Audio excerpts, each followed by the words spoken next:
Welcome to SafetyPinoy.ph. Month of June 2021 po tayo. Ang safety talks natin ngayon ay elimination of serious injury and fatality. Ayaw mo bang makulong? Ayaw mo bang magbayad ng danyos? Ayaw mo bang mawalan ng trabaho? Ayaw mo bang magsara ang kumpanya? Ayaw mo bang masira ang reputasyon ng kumpanya? Ayaw mo bang makapatay dahil sa negligence o kapabayaan? Dito malalaman natin kung ano ang mga epektibong hakbang at pamamaraan na ginagamit sa safety upang maiwasan ang serious injury at fatality sa workplace. Bakit maraming namamatay sa construction? Ating alamin dito sa Safety Talks by Pinoy.ph, kung saan makikita ang platform sites nito gamit ang YouTube at Facebook.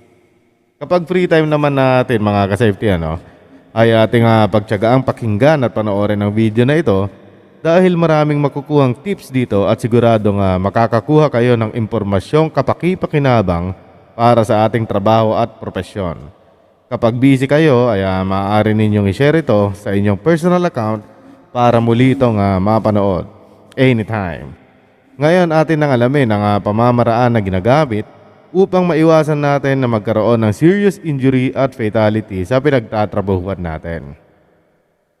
Bilang panimula sa safety talks natin, ito ang Heinrich Safety Pyramid. Ipinapakita ko, ayan na nagpapakita ng frequency ng iba't ibang incidents ranging sa unsafe behavior to potentially hazardous conditions na maaaring magresulta ng serious injury o fatality. Kapag serious injury o fatality, kadalasang hindi pinapansin o napapansin ang mga minor incidents gaya ng unsafe behavior at mga near misses. Minsan hindi ito documented lalo na ang unsafe behavior. Ngunit lingid sa kaalaman ng lahat, ang mga minor incidents at unsafe behavior ay dahilan o isang indicator problems ng pagkakaresulta ng serious injury o fatality. Dapat lahat ng ito ay documented at naka-address sa lahat ang unsafe behavior or minor incidents dahil ito ang susi or paraan para maiwasan ang serious injury or fatality. Yan, according to Heinrich Safety Pyramid.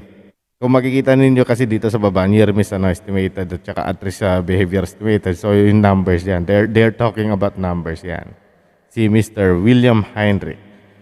Yan, nabanggit natin si William Heinrich, kaya konting trivia tayo mga ka-safety, no? Century na ang nakakaraan at nakalipas bago pa nagkaroon o naitatag ang OSHA. Nabuo ni William Heinrich ang Safety Pyramid base sa kanyang observation of frequency at 75,000 na recorded minor incidents and illnesses. Dahil dito naobserbahan niya ang trends at pattern nito kung bakit maraming naitatalang serious injury at fatality. Na kapag binawasan mo daw ang near misses o near miss incidents at mabago ang mga at-risk behavior or negative behavior ay mababawasan at malilimitahan ang pagdami ng cases sa fatality at serious injury sa workplace. Hanggang ngayon ay ginagamit pa rin ito at napag-uusapan pagdating sa larangan ng safety. Pero ang tanong, applicable pa nga ba ito? Yan ang karaniwang tanong, no? OSHA's mission, nabanggit natin yung OSHA kanina, ang US Congress ay naitatag ang Occupational Safety and Health Administration or OSHA to ensure safe and healthful working conditions for workers by setting and enforcing standards and by providing training, outreach, education, and assistance. Ayan, kaya mayroon tayong OSHA. Pagka sinabing OSHA, US standard yan. Pag sinabing ni Bosch, UK naman yan. Yan, hindi yung ukay-ukay, Ngayon, ito yung sagot kung applicable pa nga ba ito, no? Marami nang nagbago sa pagpapatupad ng safety simula noon. Ang mga safety experts ay naniniwala na ang numbers ay hindi na scientifically accurate. Pero ito ay nakapulutan din ng mga lessons at ito nga ay naging parte na sa larangan ng pagpapatupad sa safety. Dahil ang ibaba ang bilang sa minor incidents ay hindi nangangahulugan na i-eliminate natin talaga ang serious injury or fatality. Kung saan ang pinakataas sa pyramid, which is fatality, ay mahirap tanggalin kung numbers ang pagbabasihan. Pero yan ay masasabi pa rin nating applicable upang ma-maintain ang mababang minor incidents nga. Ang totoo kasi para mabawasan ang occurred major incidents resulting to a serious injury and fatality ay kinakailangan din na mag-focus sa activity na may low frequency at may high severity ng consequences such as fire, man-machine interface, electrical, explosions, and falls. Dito na ngayon papasok yung risk matrix sa mga safety kung saan mayroon tayong ginagawang mga risk assessment. Yan. So ano nga ba ang risk matrix? Ang risk matrix ay ang pag-visualize sa diagram. Yan. Upang madetermina ang level ng likelihood at severity sa mga worst case scenario na posibleng mangyari or kapag may unwanted event habang tayo ay nagtatrabaho. Ito yung mga hazards and risk associated sa trabaho natin. At ano nga ba ang hazard? Something that has the potential to cause harm. Alam na alam to ng mga safety, no? Ano naman ang risk? Ang risk is the likelihood that a hazard will cause harm in combination with the severity of injury, damage, or loss that might foreseeably occur. Yan ang risk. Example natin, no, sa isang construction, laging may working at height. Yan. So, kapag may working at height, mayroon din tayong scaffold usage. Yun. Yan, magandang example natin. Tatalakayin natin yan. Bago natin talakayin ang examples natin na working at height and scaffold usage, sasabihin ko muna kung paano natin na gagamitin ang risk matrix diagram natin. Makikita dito, ano, ayan. Makikita dito ang low, medium, and high category na nasa iba't ibang klase rin ng color coding. May mga numbers din na 1 to 5 ang probability at ang severity nito. Magagamit natin ang numbers na yan after na magkaroon ng assessment sa ating probability or likelihood and then multiplied to a severity or impact kung saan yun ang extent of damage na posibleng makuha sa isang sakuna kapag nangyari ito. Matatandaan na sinabi ko kanina na ang likelihood that the hazard will cause harm na kapag ang sakuna ay nangyari base sa hazard na meron, sa ginagawang trabaho ay magdudulot ito ng sakit. At ang sakit naman na yon ay madedetermina naman ang severity kung gaano ba kalaki or kaliit ang damage nito.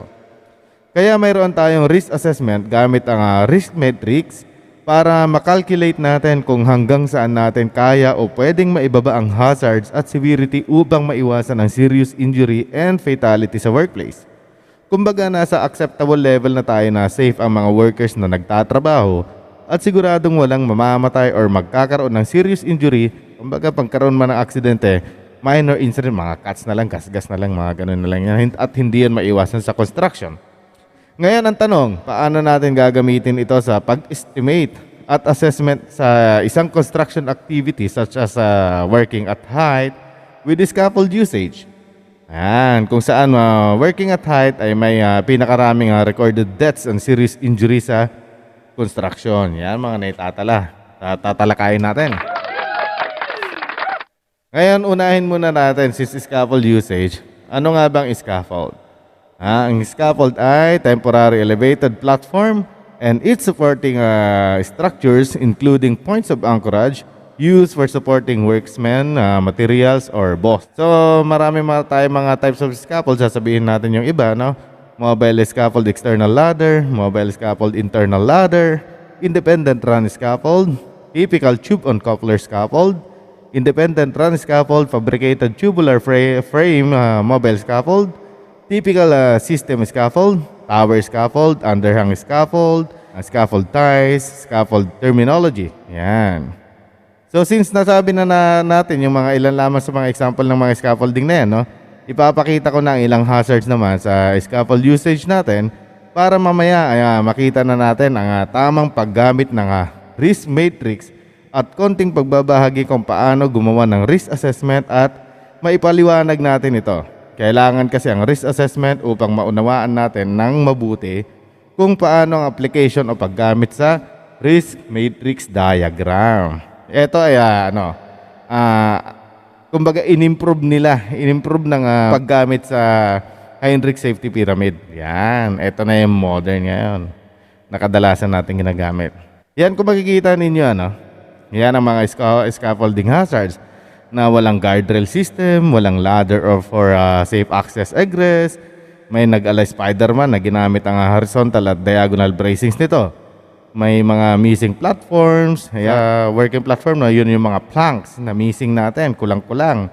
Two-board, wala rin para maiwasan sana ang fall of objects from heights, mga ganyan. Kasi yun yung two-board kasi ito yung working platform. Ganyan siya. So pagka may gumulong o kaya pipigilan niya yan para mababa. Kasi isa sa mga hazards ay struck by ng materials or ng objects na galing sa taas, yung mga nahuhulog. Yan.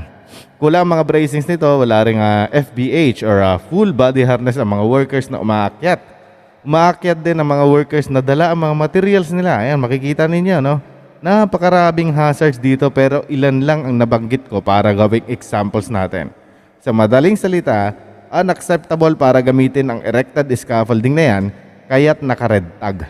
Ang red tag ay nagbabawal na gamitin ng scaffolding dahil mataas ang probability nito na magkaroon ng scaffold collapse at may malaglag na workers kung saan ang severity at damage nito sa workers kapag nalaglag or nag-collapse ang scaffold ay serious injury o kamatayan.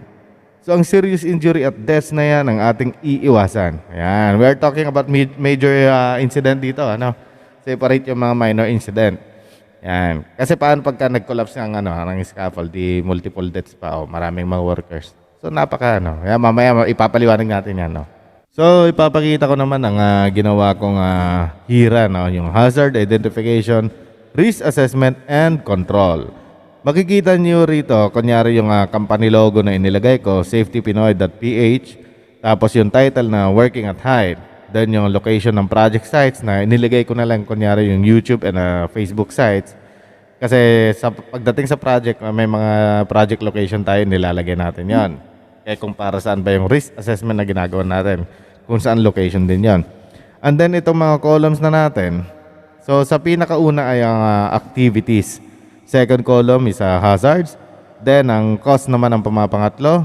Sunod ay ang consequences. After naman dito ay ang row risk kung saan makikita ang magkakatabi na vertical column ng probability, severity at risk rating.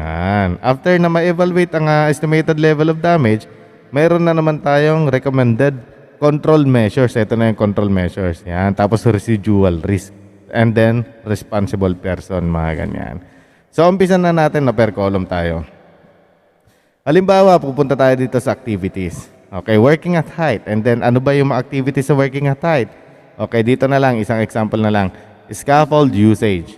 Ayan, so activities natin, scaffold usage. Sa scaffold usage na yan, ay may mga hazard. Ayan. Ilalagay natin dito, insufficient or missing scaffold components or unsafe scaffolding. And workers not wearing full body harness. Ito yung mga nakita natin kanina. Doon sa naunang slides yung mga hazards. Kung mapapansin nyo, ginawa kong in general ito. Hindi ko na sinabi na missing planks, insufficient planks para sa working platform na katulad ng sinasabi ko kanina. No access, egress ladder, yung mga ganon. Kumbaga, hindi na natin, hindi na natin inisa-isa. Kumbaga, ginawa ko na lang na in general na lang. Unsafe scaffolding or insufficient or missing scaffold components, yung mga ganon. Tapos yung workers not wearing full body harness whilst working, yung mga ganon. Okay? Ang cost naman na ilalagay natin sa pangatlong column ay scaffold collapse. Okay? Fall of workers and fall of materials or objects that may struck workers below or other movements nearby. Ayan yung mga malalaglag na mga materyales na posibleng makatama sa mga tao dun sa baba at mga ibang mga movements. Halimbawa, may mga kotse, kung may mga tabihan ng mga kalsada, kaya yung iba may mga canopy pa yan. May mga nettings pa yan na inilalagay para maiwasan yung mga debris. Hindi lang yung mga materials or tools natin, mga gamit pang construction, ang iniiwasan natin malaglag. Alright. So, yan ang cause, At ang consequences, serious injury, fatality, civil claim, fines and penalties, property damage, and damage to reputation lang ang inilagay natin dito. Yan, pero malaking bagay na yan. Yan yung consequences. Ngayon dito, para magamit ito, halimbawa, ano ba yung hazards? Yung sinasabi ko kanina, dito sa ito yung mga numbers, mga color coding dito sa probability at severity. And probability is likelihood, Okay, at yung severity, yung level ng damage na magiging damage. Yung extent of damage na tinatawag natin. So dito, para makalculate yan, since nakita natin yung condition ng scaffolding doon sa naunang slide, napakalaki ng chance na magko-collapse ito.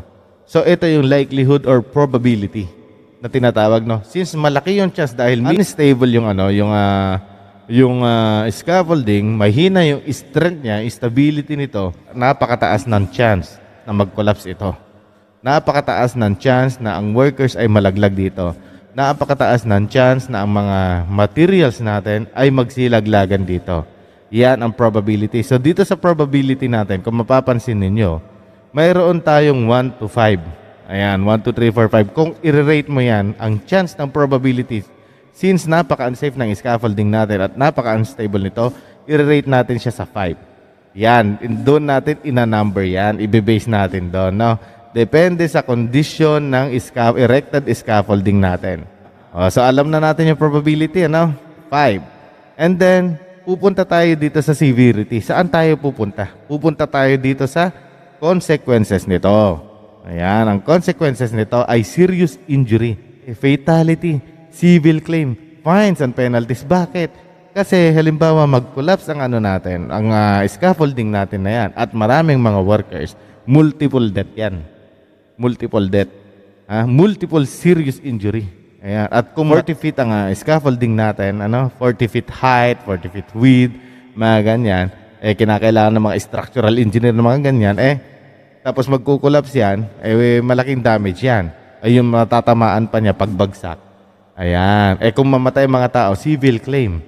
Magbabayad ang mga kumpanya. O fines and penalties, magbabayad. Kung subcontractor ka lang, babayaran mo ngayon yung client, iaawas yan. O i-close pa yung yung kumpanya mo. So napakalaki ng mga losses natin na mawawala dyan. At posibleng may makulong pa. Kaya't ang severity natin ay gagawin din nating 5 dahil napakataas ng consequences natin dito. So, sabi ko kanina, probability multiplied to severity. So, from 5, na-rate natin ng 5 yung probability dahil dun sa unsafe condition ng erected scaffolding natin. Tapos yung severity plus the severity, okay, times severity, okay, 5 times 5, magiging 25 yan. Nasa color coding ngayon. Dun sa risk matrix natin, nasa color coding natin ngayon, nasaan yung 25? Nasa color red. Ibig sabihin, makikita dito yung definition niya na high. Ang pula ay high, 15 to 25. And then 8 to 12 ay medium.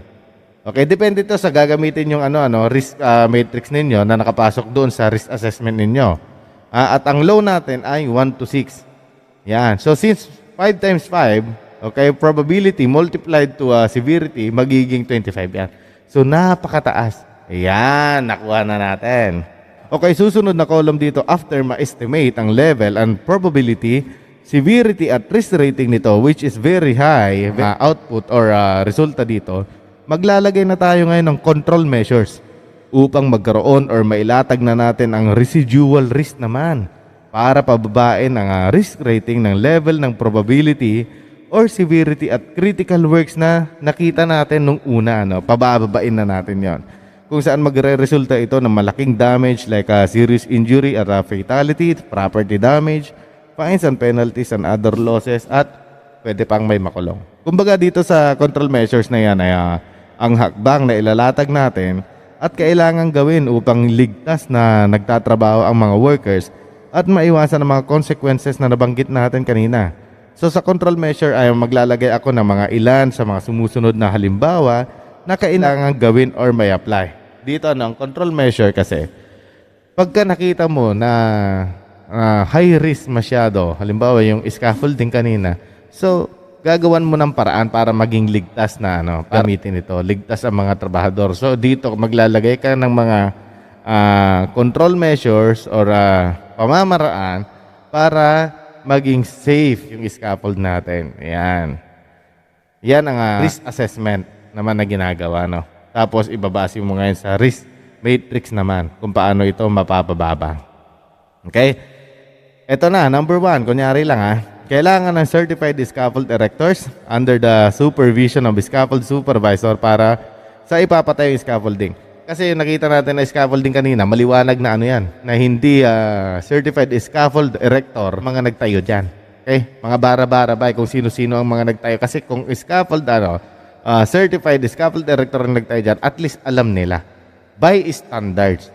Okay? Alam nila yung mga sistema nila kung paano nila ipapatayo yan. Kaya minsan pag-uusapan natin yan, At kinakailangan dito ng scaffold supervisor. Ayan. Number 2, ilagay ang kumpletong scaffold components ayon sa type of scaffold, design, at intended purpose ng paggamit nito, especially sa lahat na applicable na scaffold standard. Kung ano yung mga scaffolding standard na applicable dito sa Pilipinas or applicable na standard ng kumpanya ninyo at kumpanya mo kung subcontractor ka, no? Tapos plus yung ano pa, DOLE standard, i-apply mo yun, i-incorporate mo lahat yon.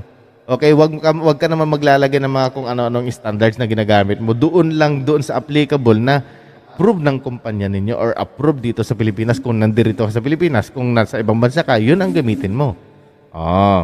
Ganun yun. Alright? Number 3, if special scaffolding, kailangan may structural engineer or scaffold specialist. Scaffold inspector na gagabay at pangunahing mga ngasiwa sa erection, modification, or alteration at dismantling ng scaffolding, katuwang ang scaffold supervisor. Sila ang magbibigay gabay dito at magkakaroon ng sapat na approval sa scaffold usage.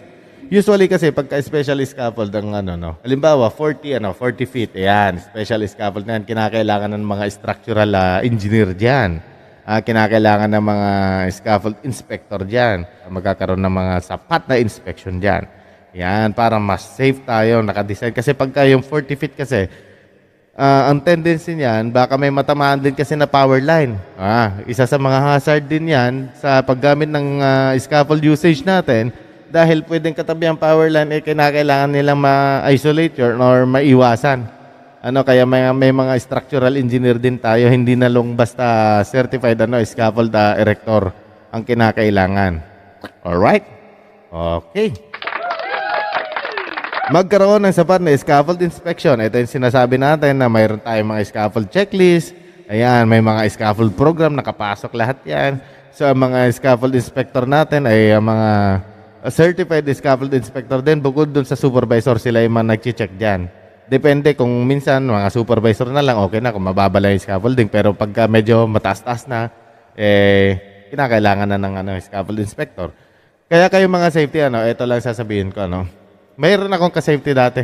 Nagpa-training ako, kasi ako gagawa ng mga nasa training matrix yan. Mag-identify ako ng mga tao na pwede ko ipa-training sa mga, at magpapacertify ako ng mga tao.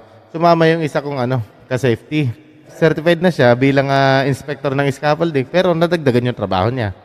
O di pa, hindi naman nadagdagan yung sahod mo, pero nung wala yung inspector na pinatrain ko, di siya na yung tinuturo. So wag mo nang dagdagan kung kinakailangan. At saka isa pa, alam mo na rin naman, di ba? Nagpapacertify ka lang, office safety ka na eh.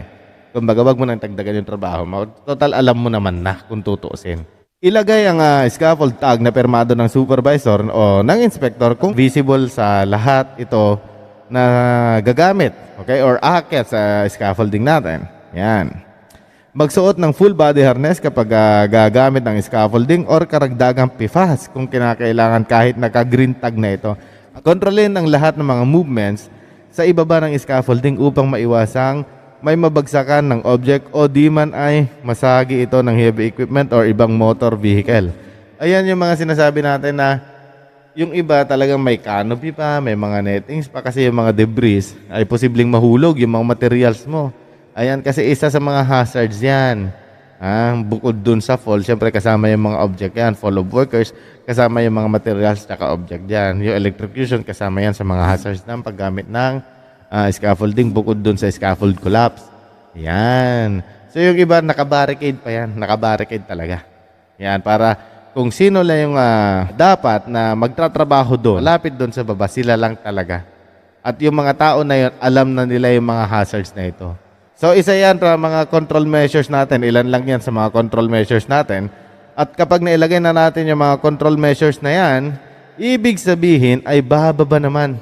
Okay? Bababa na yung residual risk natin. Nagkaroon na tayo ng control measures, maayos na yung scaffold component natin, mayroon ng full body harness ng natin, ng workers natin. Kompleto na yung setup ng natin, yung stability matatag na, yung strength, yung scaffolding matatag na, maayos na yung design, yung stability maayos na lahat-lahat, yung workers natin mayroon ng full body harness.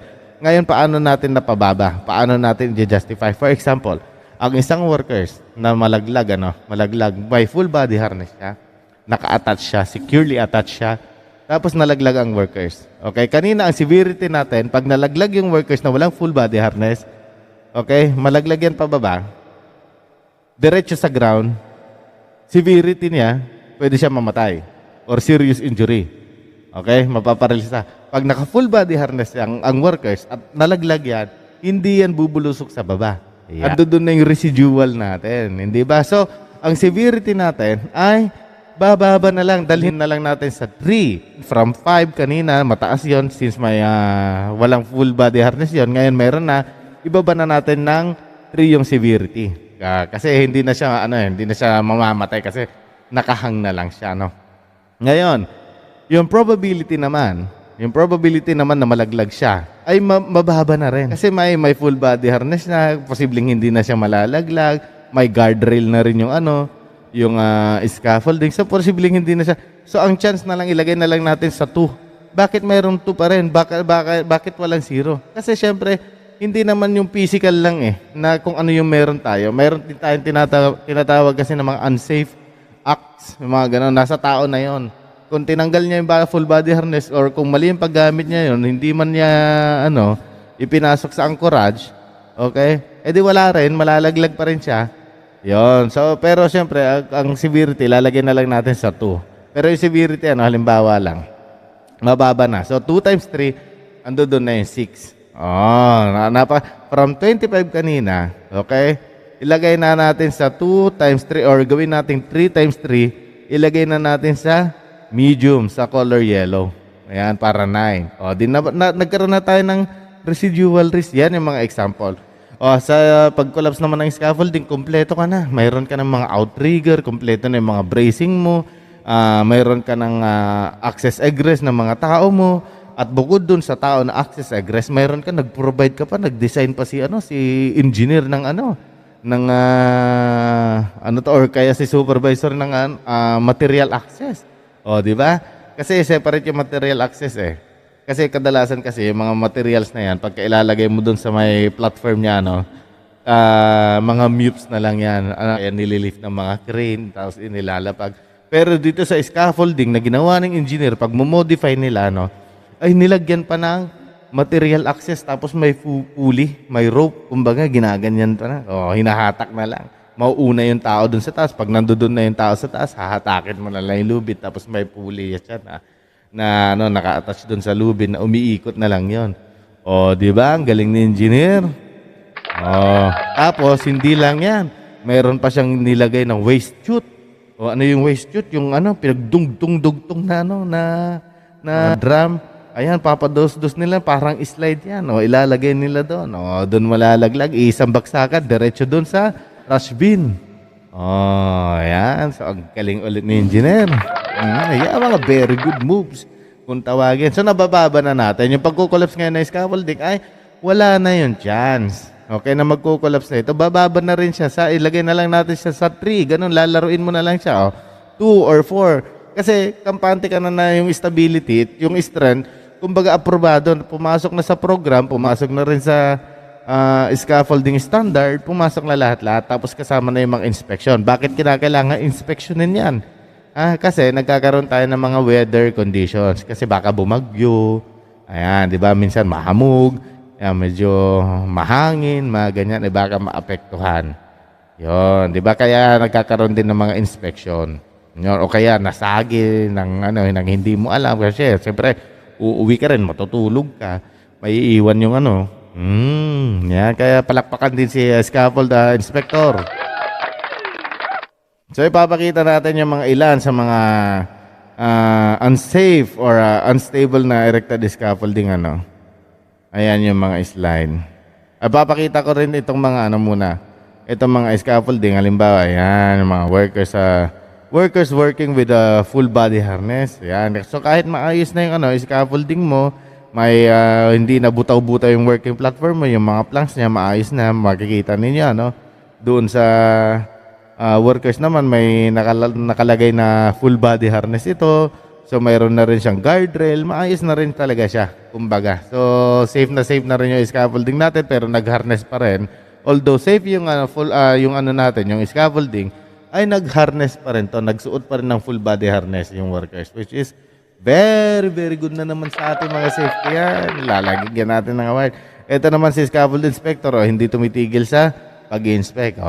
Di ba? Ayan.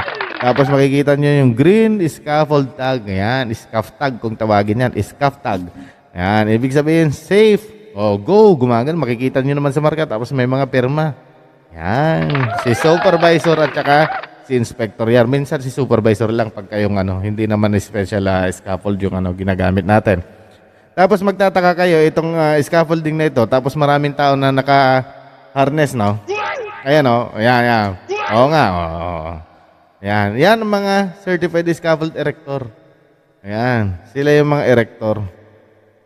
Ayan, kaya naka-harness sila, kumbaga parang unsafe pero fully trained yung mga yan.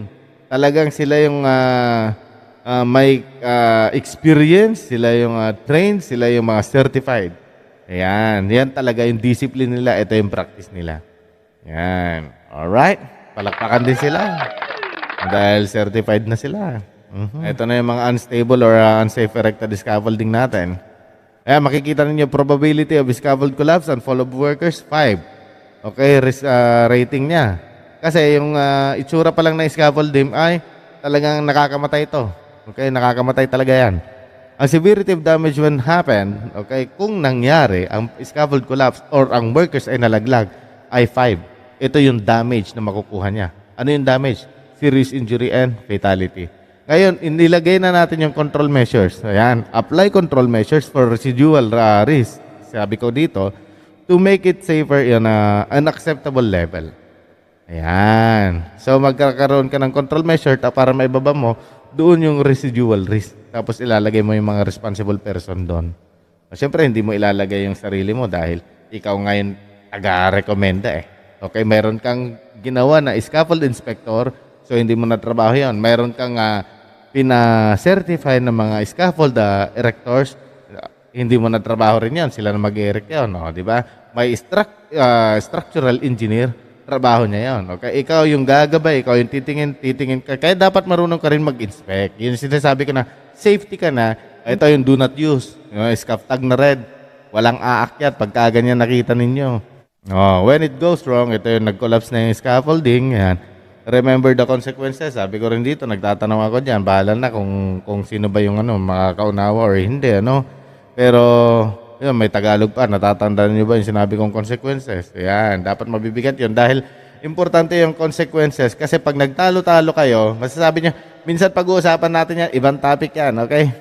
Pag hindi nyo nakuha, ibig sabihin, tulog na kayo kanina pa. Yan, ito naman, unsafe acts.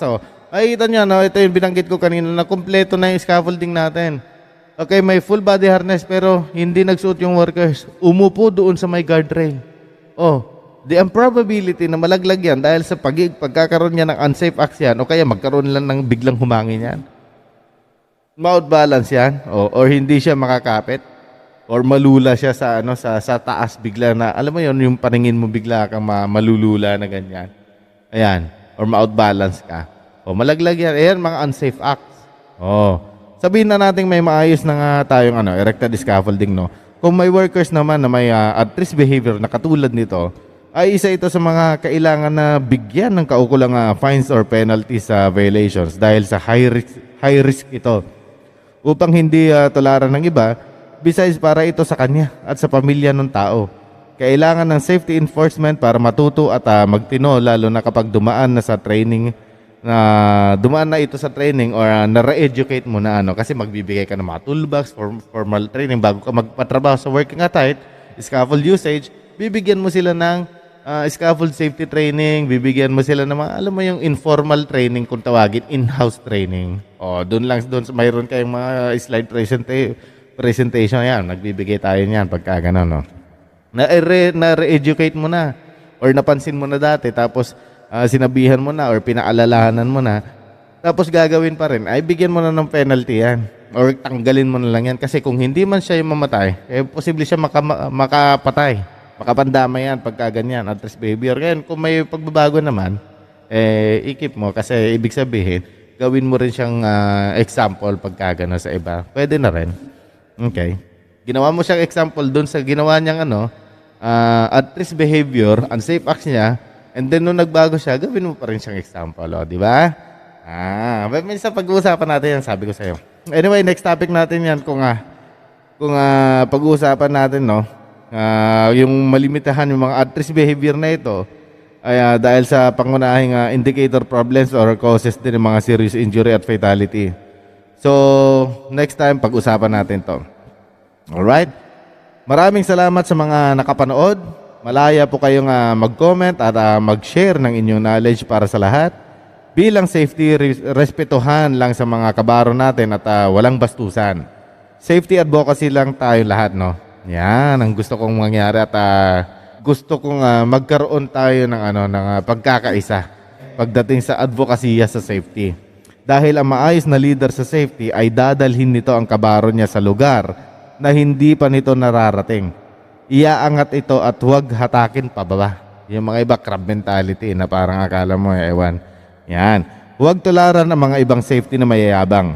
Tandaan ang alam mo ay posibleng hindi niya alam at ang nalalaman niya rin ay posibleng hindi mo rin alam. Kaya't walang yabangan. Bagkos, ibahagi ang kaalaman ng marami nang marami ring matulungan. Kasi pag naibahagi mo yan, hindi lang siya yung natulungan mo. Maraming mga workers yan ang matutulungan. Maraming pamilya yan ang matutulungan. Kaya ibahagi mo, wag magmayabang. Alright? Okay. Adios!